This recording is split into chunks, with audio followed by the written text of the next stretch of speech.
na lamang ikausap ka namin. Anong nangyari sa inyo? Kaya kung sino po nakakakilala, dito po nakaburol sa Bukana. Hintay lang ang puwela niya.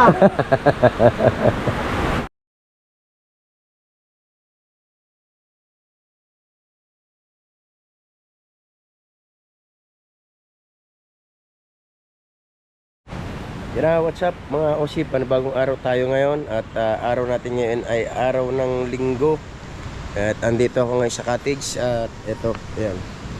Pagdating ko sa cottage ay ito na agad yung bumungad sa akin.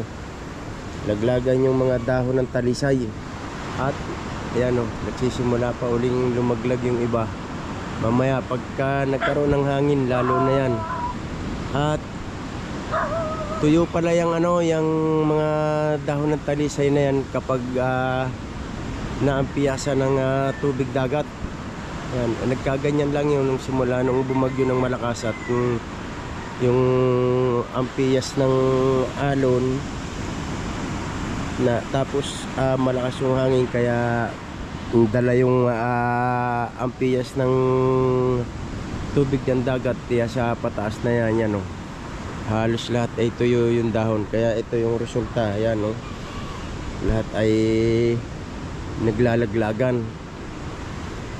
Yung bubong ng aking kubo, tingnan nyo yung bubong ng aking kubo, puno ng dahon ng talisay. Yan, at hindi ko pa naayos yung aking kubo. Ito yung iniharang ko noong kalakasan ng bagyo dahil andito yung mga anak ni Nanay Sara noong mga nagdaang bagyo. Nung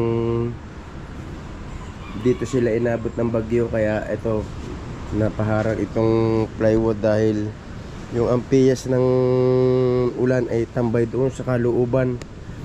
Yan, mabuti at meron akong plywood dito na isang buo pa. Ayan, grabe. At maglilinis muna ako.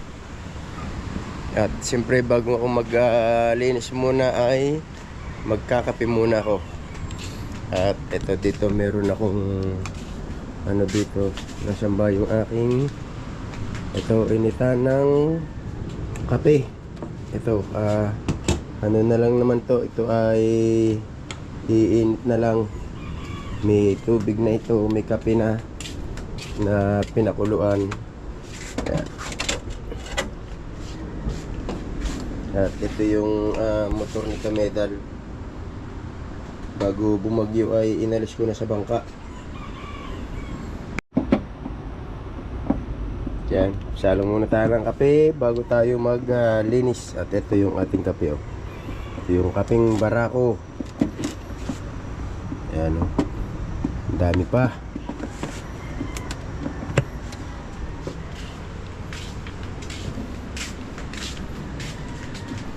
At ito yung asukal.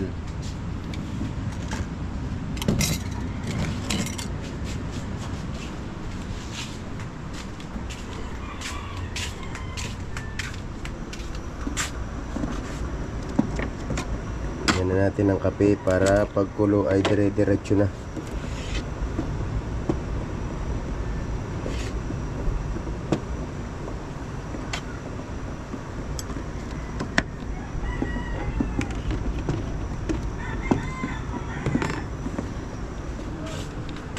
Kaya na mga kasi, kape muna tayo.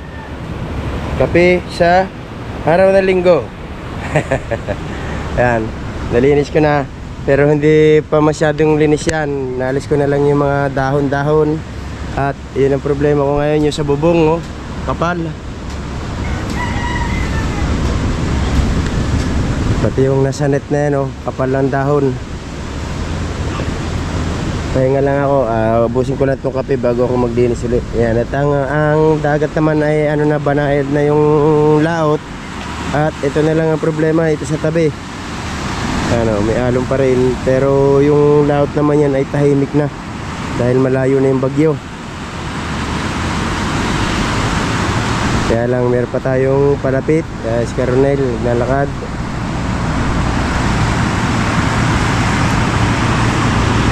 Ay, Tatay Pandong. Tutukan tayo, tatay.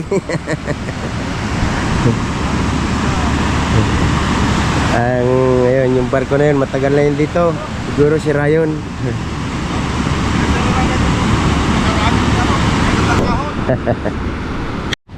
Ayun na mga kosi at kita nyo okay, may hawak na metro. Sinusukat ko itong kubo at ini-estimate ko yung mga papasok na materyales. Titingnan ko kung gaano yung papasok na materyales, tapos kakambas ako. Kasi plano ko itong kwarto na ito, ililipat ko na dito sa anong ito para lumuang. Tapos itong part na ito, diretso na yung hollow block, yung tinatawag nilang firewall. Tapos yung bubong niya puro papunta na lang doon sa isang side, doon sa likod. Kaya ito, dala ko yung metro at ni-estimate ko yung materyales kung gaano yung aabutin. Pati itong banyo, ito pababago ko daw. Dahil itong, yan o, kung makikita nyo yung bubong ay bulok na. Dahil sa dyan namang mga lumang yero yung nakalagay dito, hindi gaya nito, talaga ito, mga bago to. Bagong bili ito. Yan. Sana pumasya yung budget.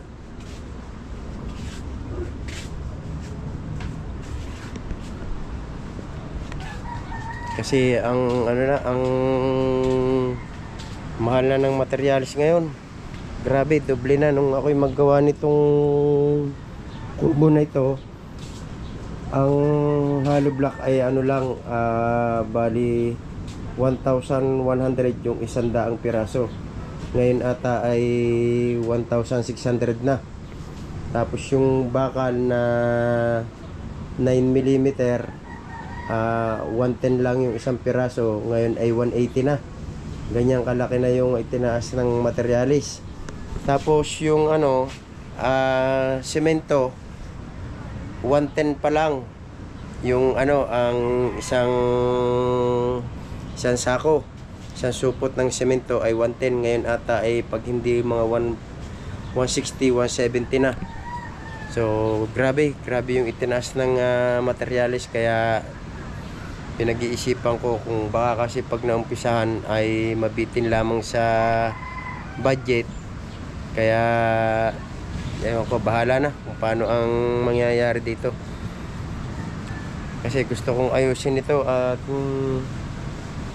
sayang kasi yung kinikita pagka summer. Totoo lang, malimit naman itong maarkila ng summer.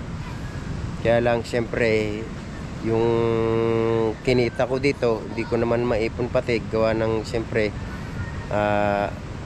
may pamilya tayo na kailangang gastusan at bihira na naman ako makapaghanap buhay sa dagat. At saka isa pa, mahirap na rin naman yung pagkita sa dagat. Kaya yung kinikita ko dito, nagagastos ko doon sa pangpamilya.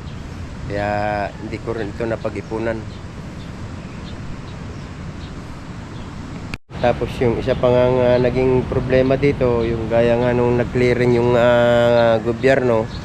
Ayan, at kaya yung kubo dito, yung dating cottage dito na napakaganda na ng pagkakayari ay pinalis. Kaya yan, naglagay na lang ako ng lamesa, nilagyan ko ng bubong. Yan, ito yung itsura ngayon. Itong mga bakod na ito ay dati pinaalis na rin.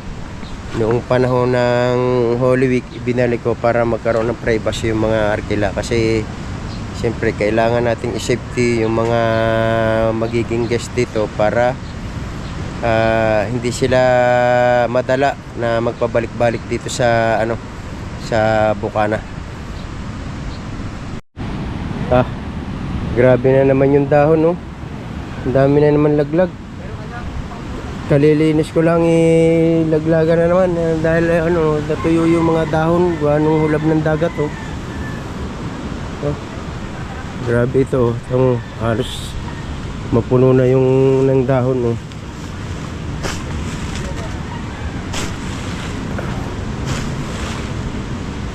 Pati yung bubong, oh. Grabe, puro dahon na.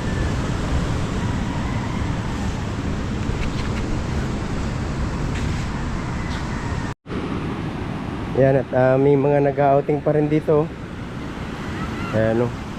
Kahit na malalaki yung alon. Wow, ang dilim na naman ng kanluran, oh. Oh. Grabe, oh, nakakatakot yung dilim mo. Hanggang doon na yan, oh. Yan na mga konsi, umulan na nga. Ayan, oh. Sobrang lakas ng hangin. Ito yung tinatawag namin na subasko o pugada. Yung mga ganyang malakas na hangin na may kasabay na ulan. Samantalang kanina ay kalmang-kalma. Yan yung tinatawag naming subasko. Yan, ganyan. At sobrang lakas ng hangin yan, oh. Ang mga dahon ng talisay, mga naglaglaga na yan, oh, mga nakakapit na sa pader. Yan, nagmistulang bakod na ang mga dahon ng talisay. Oh. Ayan, oh.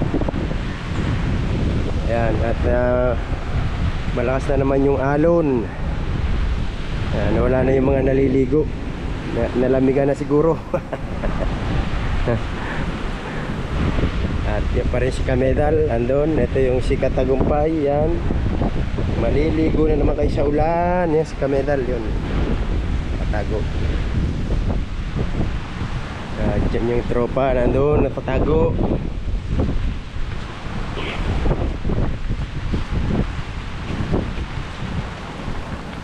Ano? Grabe yung dahon ng talisay, oh.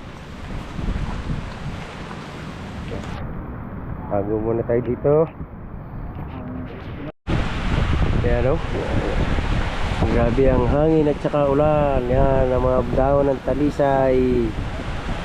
Maya maya di na makikita yung mga buhangin na yan. Puro dahon na yan.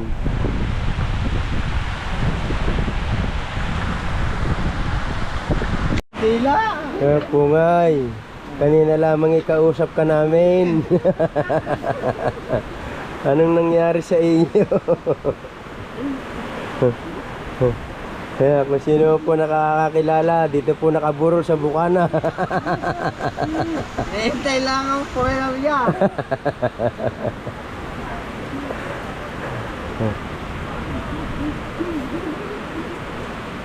Yan, baka po may mag-sponsor sa inyo ng kandila. Kakapiraso na rin.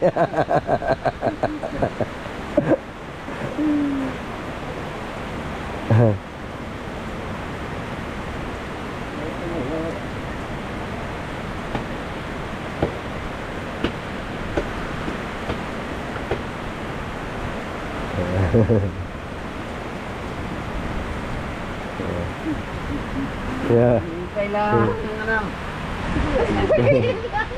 Bombaso. Yung pong baka po meron dyan magandang loob. Wala pa. Wala pa po nananagot ng kabaong. Pare ay nalunod din sa dagat.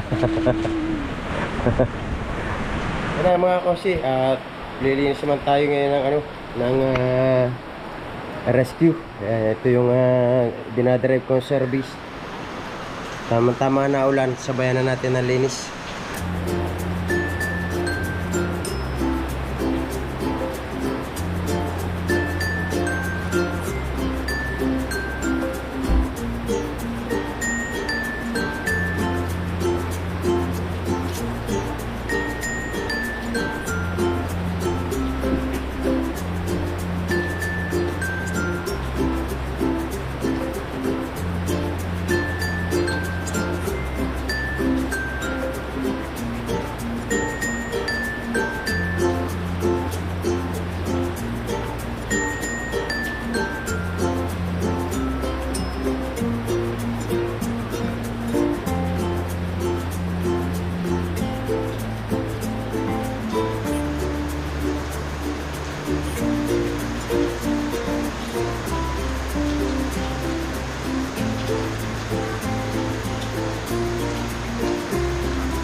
Oh, diba? Parang bago na uli. Oh. Yan. Tingnan niyo, parang bago na uli yan, oh. Oh. Sinabayan na natin yung ulan para meron sa tubig. Ah, diba? Ayan o. Bago na uli yan. Pwede na uling hiramin, pwede na uling gamitin. Ayan, at ito ano, walang ano ngayon, walang biyahe ngayon. Ayan o, diba? Parang bago na uli.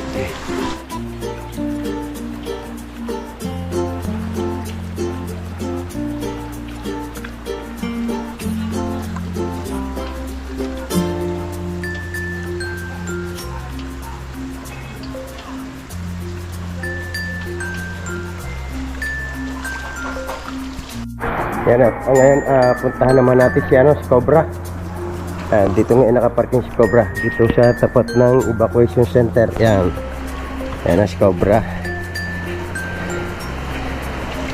Oo. Diba? Yan, checkin natin kung natigil pa yung tubig. Yun, wala na. Kasi binutasan ko yan dito, makabila. Nung hindi ko binubutasan yan, pag pinapasyalan ko, lagi ng puno ng ano ito. Halos ang tubig yan hanggang dito na kasi nakaangat yung unahan yan. Yan.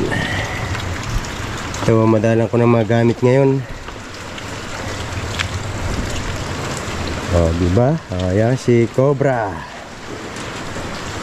Ito, bilib ako dito sa makina nito. Talagang kondisyon na kondisyon pa yung makina nito. Tapos ito na lang yung aking papalitan dito, yung wiper. Ano, sira na. So, i-order ko na lang ito sa Shopee. Ayan, kaya ako dito pinarking ito kasi nung nagdaang araw ay magdamag na bukas yung kanyang headlight. Kasi nagalaw ng mga bata yung switch doon kasi kahit naka-off yung susi niya, pag inon yung switch sa headlight, nagana. Kaya na-diskarga yung battery. Kundi ko pa pinakargahan doon sa bayan, yan, para uli mapagana ko. So nilipat ko na dito kasi laging nagagalaw ng mga bata. Minsan nadidinig nung mga kapitbahay ko doon, basta na lamang nabusina, yung pala may bata na doon sa loob. So kaya andito na yan, malayo na. Dito ko na ipinarking. At andun yun, no, nakatutok yung CCTV. Kaya once na may magwalang ya dyan, i-review ko lang dun sa CCTV. Makikita ko na kung sino magwawalang ya. Ayun. Nakadalawang ano na tayo, accomplishment na ngayong araw na ito. Ngayong panahon na naulan. Yan. Dito na ako sa bahay. Uwi ko lang. Kaya na mga kosi, hanggang dito na lamang itong vlog ko na ito. Ayan, at shout out ulit kay Nanay Sara, kay Sara Cute TV, at sa kanyang anak kay Justin, at doon sa mga kasama niya nagpunta dito sa Bukana. Shout out sa inyong lahat. Ayan, at kay Tatay Pandong, andito rin siya kanina sa cottage. Hindi na lang natin na videohan na masyado si Tatay Pandong, hindi na natin na interview. Ayan mga kosi, bye bye!